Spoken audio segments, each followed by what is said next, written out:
So guys, let's talk about thermodynamics. What is thermodynamics and what are basic concepts related to thermodynamics? According to the definition of thermodynamics, we can say it is a branch of science dealing with exchange of heat energy among bodies and conversion of heat energy into mechanical energy and vice versa. इसका मतलब होता है कि science की ऐसी branch है, ऐसी शाखा है जो बॉडीज़ के बीच में हीट एनर्जी के एक्सचेंज को डील करती है, उसकी स्टडी करती है और हीट एनर्जी कैसे मैकेनिकल एनर्जी में या फिर मैकेनिकल एनर्जी कैसे हीट एनर्जी में कन्वर्ट हो रही है उसकी स्टडी करती है। उसकी स्टडी को ब्रांच को थर्मोडायनेमिक्स कहते हैं।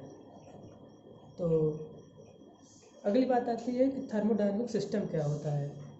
तो thermodynamic system it is a collection of extremely large number of atoms और molecules within certain boundaries such that it has certain value of pressure, volume and temperature. इसका thermodynamic system.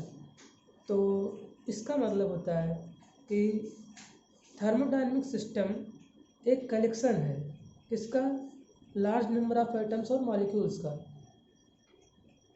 With in certain boundaries, जिसको certain कुछ निश्चित सीमा में रखा होता है, जैसे किसी कंटेनर में रख दिया गया जिससे कि उसका कुछ निश्चित प्रेशर, वॉल्यूम और टेम्परेचर बना रहे, मेंटेन रहे।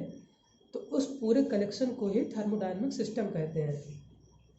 तो यहाँ पर दो बातें आती हैं कि जब हमें थर्मोडायनेमिक्स की स्टडी करनी होगी तो क्या हम एक एक एटम को स्टडी करेंगे या फिर उस पूरे कलेक्शन के प्रेशर, वॉल्यूम और टेम्परेचर की स्टडी करेंगे।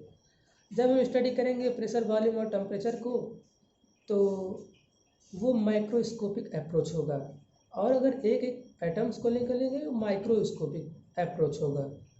तो थर्मोडायनेमिक्स दो टाइप्स की होती हैं, क्लासिकल और स्टैटिस्टिकल, लेकिन जो हम पढ़ रहे हैं वो क्लासिकल थर्मोडायनेमिक्स है।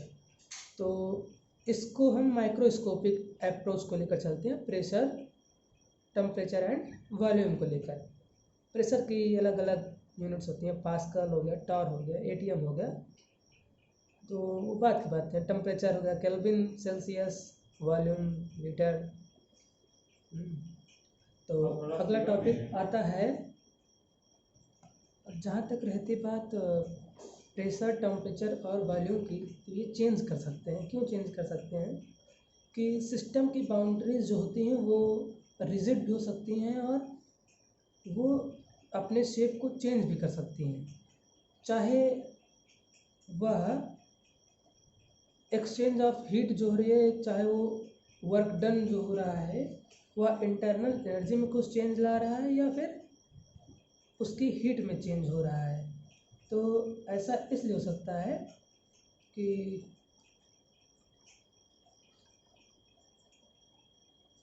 तो एक सिस्टम दूसरे सिस्टम के साथ अपनी एनर्जी को वर्क के फॉर्म में या हीट के फॉर्म में या फिर दोनों के फॉर्म में एक्सचेंज कर सकता है। किसके साथ, सराउंडिंग्स के साथ या फिर दूसरे सिस्टम के साथ। अगर एक सिस्टम दूसरे सिस्टम के साथ कुछ भी एनर्जी एक्सचेंज नहीं करता है तो उस सिस्टम को आइसोलेटेड सिस्टम कहा जाएगा। बात आती है इक्विलिब्रियम की। तो इक्विलिब्रियम कह सकते हैं either system is static with respect to surrounding और two or more systems follows no change in their criteria for. तो इसका मतलब हो सकता है अगर आपका सिस्टम एक ही है तो सिस्टम को आप सराउंडिंग्स के रेस्पेक्ट में देखेंगे। अगर सराउंडिंग्स के रेस्पेक्ट में सिस्टम में कोई चेंज नहीं आ रहा है तो वह इक्विलिब्रियम में कहा जाएगा, सराउंडिंग्स के रेस्पेक्ट में। और अगर सिस्टम दो या दो से ज़्यादा होते हैं तो उनको तीन क्राइटेरिया के आधार पर हम क्लासिफाई करेंगे। वो तीन क्राइटेरिया क्या होंगे, थर्मल, मैकेनिकल और केमिकल। उन्हीं के आधार पर इक्विलिब्रियम को ही तीन क्राइटेरिया पर डिवाइड कर दिया गया है। उसका नाम है थर्मल इक्विलिब्रियम, मैकेनिकल इक्विलिब्रियम और chemical equilibrium. So what is now thermal equilibrium? It is said as if there is no change in thermal condition, temperature, system is in state of thermal equilibrium. यदि system के thermal condition पर कोई फर्क नहीं पड़ता है कोई change नहीं होता सिस्टम में, तो उस सिस्टम को तब थर्मल इक्विलिब्रियम कहा जाएगा। दो सिस्टम्स हैं या दो से ज़्यादा हैं, तो जब उन सिस्टम्स के टेम्परेचर आइडेंटिकल होंगे तब उन सिस्टम्स को थर्मल इक्विलिब्रियम में कहा जाएगा। अब बात आती है दूसरे मैकेनिकल इक्विलिब्रियम की। तो कहा जाता है कि नो इम्बैलेंस ऑफ फोर्सेस, मतलब सिस्टम में फोर्स जो है इम्बैलेंस नहीं होने चाहिए। ये और क्या कह सकते हैं इसको, system has uniform pressure and unique value.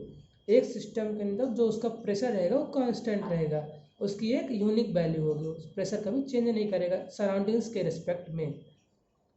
अब दो या दो से ज़्यादा सिस्टम्स हैं तो उनको मैकेनिकल इक्विलिब्रियम में तभी कहा जाएगा जब उनके प्रेशर आइडेंटिकल होंगे। थर्ड बात आती है केमिकल इक्विलिब्रियम की। System has no change in chemical composition due to diffusion, mass transfer और chemical reaction, then they are said to be in chemical equilibrium. एक सिस्टम को केमिकल इक्विलिब्रियम में तब कहा जाएगा जब उसकी केमिकल कंपोजिशन में कोई चेंज नहीं होता है। और होता भी केमिकल कंपोजिशन में चेंज क्यों होता है, डिफ्यूजन की वजह से, मतलब जब नेट मूवमेंट होता है किसी भी पार्टिकल का, किसी भी सब्सटेंस का हायर कंसंट्रेशन से लोअर कंसंट्रेशन पे, तो उसे कहते हैं डिफ्यूजन। डिफ्यूजन की वजह से, मास ट्रांसफ़र की वजह से या फिर किसी केमिकल रिएक्शन की वजह से जैसे चेंजेस नहीं होते हैं तो एक सिस्टम को केमिकल इक्विलिब्रियम में कहा जाता है। और हर सिस्टम के लिए केमिकल पोटेंशियल होता है। जब दो या दो से ज़्यादा सिस्टम्स आग पास होते हैं और उनको इक्विलिब्रियम में कहना होता है, तो जब उन सभी के केमिकल पोटेंशियल्स सेम रहते हैं तब वह इक्विलिब्रियम में होते हैं। अब बात आती है कि work done by a gas, और जो सिस्टम है हमारा उसका वर्क डन कितना आता है। अगर सिस्टम के वॉल्यूम में चेंज आ रहा है तो सिस्टम वर्क डन करेगा और वह work done P delta we के बराबर होगा, जो कि पाथ इंडिपेंडेंट फंक्शन होगा। मतलब यह केवल उस सिस्टम के इनिशियल और फाइनल वैल्यू पे डिपेंड करेगा कि उसका इनिशियल वॉल्यूम कितना था और उसका फाइनल वॉल्यूम कितना था। P into V final minus V initial. Now the next term comes zeroth law. Zeroth law तो हमें पढ़ना नहीं है, लेकिन ये होता है कि अगर दो सिस्टम ए और बी इक्विलिब्रियम में हैं और बी और सी आपस में इक्विलिब्रियम में है, मतलब ए और बी आपस में इक्विलिब्रियम में है और बी और सी आपस में इक्विलिब्रियम में है, तो ए और सी भी आपस में इक्विलिब्रियम में होंगे। ये कहता है zeroth law of thermodynamics. Zeroth law of thermodynamics. Now the next term comes first law of thermodynamics. It is said when we supply heat Q, it is utilized for work and its change in internal energy. जब हम system में कोई heat देते हैं, heat energy supply करते हैं, तब यह वर्क डन, सिस्टम में जो वर्क डन होगा, जो हम वर्क ऑब्टेन करेंगे, उसके और इंटरनल एनर्जी में जो चेंज हो रहा है उसके सम के बराबर हो जाएगा। मतलब जब हम हीट क्यू सप्लाई करेंगे तो वह वर्क डन और इंटरनल एनर्जी में यूटिलाइज हो जाएगा। उसको एक्सप्रेशन में लिख सकते हैं कि जब हीट देते हैं तो वह वर्क डन और चेंज इन इंटरनल एनर्जी के सम के बराबर होगा। अब यहीं पर वर्क डन को हम लिख सकते हैं पी डेल्टा वी, तो हमारा एक्सप्रेशन बन जाता है Q is equal to delta U plus P delta V। इसी को हम लोग equation of first law of thermodynamics कहते हैं।